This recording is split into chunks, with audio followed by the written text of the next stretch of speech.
Thanks for staying for the last talk in the session.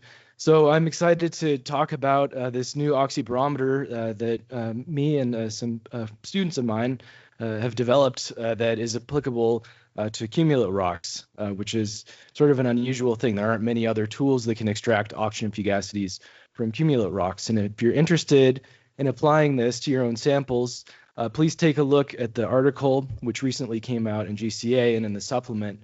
There's a MATLAB script and an Excel spreadsheet you can use to easily apply these models without having to recode them. So what is oxygen fugacity? It's the effective partial pressure of oxygen in a system, and it's important for many different things, such as phase equilibria, species of gases dissolved in silicate liquids. And so it's a useful thing to be able to recover from rocks. And here, this slide illustrates how this particular oxybarometer works. So it takes advantage of the redox behavior of europium, which is a multivalent element. Under reducing conditions, it's mostly divalent, and under oxidizing conditions, it's mostly trivalent. And that produces very different partitioning behavior. And you can see that by looking at the yellow curve on the right. So the y-axis there, that's the partition coefficient, so the distribution of europium between plagioclase and coexisting clinopyroxene. And the x-axis is the oxygen fugacity. And so you see there's a great deal of sensitivity of the partitioning relationship to oxygen fugacity. And so if that partitioning relationship can be accurately predicted and the distribution of europium then measured and compared to that prediction, then the oxygen fugacity can be recovered from the rock. And so in this example I'm showing here, this is a gabbro-xenolith from Kilbourne Hole, and it returns an oxygen fugacity about a log unit above the FMQ buffer. So I've taken the step of applying this to some lunar samples. So this could be particularly useful for looking at cumulate lunar rocks. And here you see the oxygen fugacities of an anorthositic meteorite, so that's the black circle, and then some chongified basalts. And so these are basaltic clasts. Some of them have highly zoned minerals. There's one that it appears to be relatively unzoned, and that returns an oxygen fugacity about a log unit above the iron wüstite buffer. The anorthositic meteorite is considerably more reduced. So taken at face value, this suggests that the moon is reduced, consistent with what was previously known based on other approaches, but that there may be some heterogeneity in the moon. And so I want to investigate possible explanations for this heterogeneity by looking at a terrestrial analog. But before we get to that, I'll briefly talk about how this model was calibrated. So it involves both FO2 sensitive partitioning relationships for plagioclase and clinopyroxene. A model had already been developed for plagioclase, so the new contribution here is this FO2 sensitive europium partitioning model for pyroxene. And here you see the experimental calibrating data. So those are pyroxene compositions of in the experiments, the circles, and then the smaller circles in the background that you can see are representative lunar and terrestrial pyroxenes. So you see that the calibrating data, they don't overlap all the natural samples, but particularly in terms of their iron magnesium ratios, they're a good match to the systems that this model is intended to be applied to. Here you see a redox reaction, for a reduction of europium, for trivalent europium to form divalent europium. You can define an equilibrium constant for that reaction, define partition coefficients for the reduced and oxidized species, combine the equations, do some rearranging, and you get an expression of the form, the second equation down there. So this has widely been used to model redox sensitive elemental partitioning behavior. And on the right, you see predicted europium partition coefficients for experiments plotted on the x-axis against the measurements, and the diamonds there, those are the calibrating data.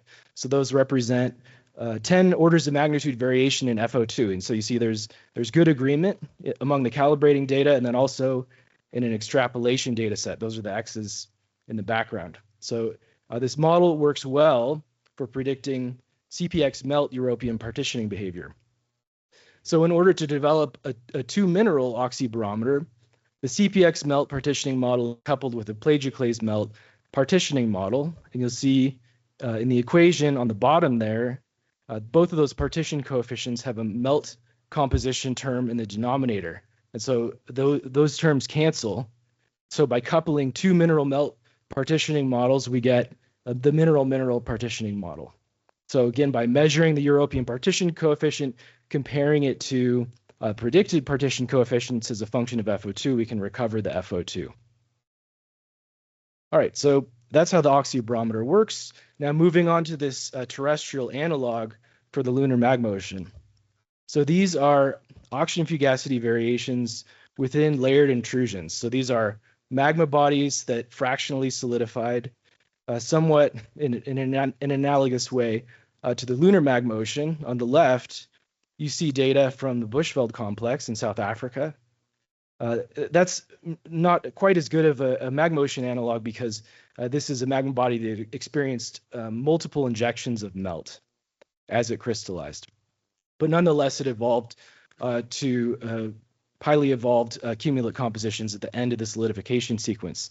And then on the right, you see the Dygert complex. So that's a layered intrusion in Greenland. It is supposedly has only experienced one magmatic injection. So here you see on the y-axis, this is structural depth within these cumulate sequences, and the x-axis is the oxygen fugacity relative to the FMQ buffer. And you see in both cases, the cumulates record an increase in oxidation state toward the end of the solidification sequence. And that is consistent with accumulation of trivalent iron in the residual liquid, which is incompatible in cumulates that came out of the liquid early in the solidification sequence, and that accumulation eventually increases the oxygen fugacity. An analogous process could occur in the moon. If iron 3 is incompatible in lunar magma ocean cumulates, it will be enriched in the residual liquid, particularly in the latest stages of solidification.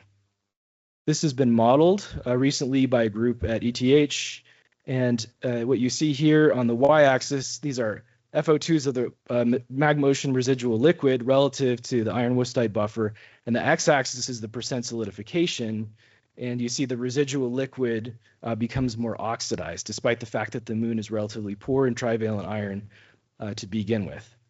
So this process seems to occur in layered intrusions. It should happen within the lunar magma ocean as well. So returning to this observation that the anorthositic meteorite is more reduced than the Chang'e basalt, perhaps that's because the anorthosite formed relatively earlier in the magma ocean solidification sequence when the residual liquid was more reduced, and then as the residual liquid became more evolved, it precipitated components that then became a part of the Chang'e basalt source, making it more oxidized. And I will just briefly mention here that based on petrologic arguments, Tim Grove's group recently argued that the glass beads are probably more oxidized than iron wustite as well. Otherwise, their multi-saturation points would have them forming near the core mantle boundary where they wouldn't be buoyant. Okay, so that's the takeaway, really. In conclusion, you see that this new oxybarometer could be quite useful for both lunar and terrestrial rocks. Application of these lunar samples suggests that indeed they are reduced as expected, but there may be some heterogeneity within the moon. And that could be explained by this accumulation of trivalent iron in the lunar magma ocean residual liquid as suggested by models and layered intrusions. But more data are needed to evaluate this hypothesis. So I'm excited to continue applying this to other lunar samples and terrestrial samples. If you know things that could be promising, let's talk about that. Thank you.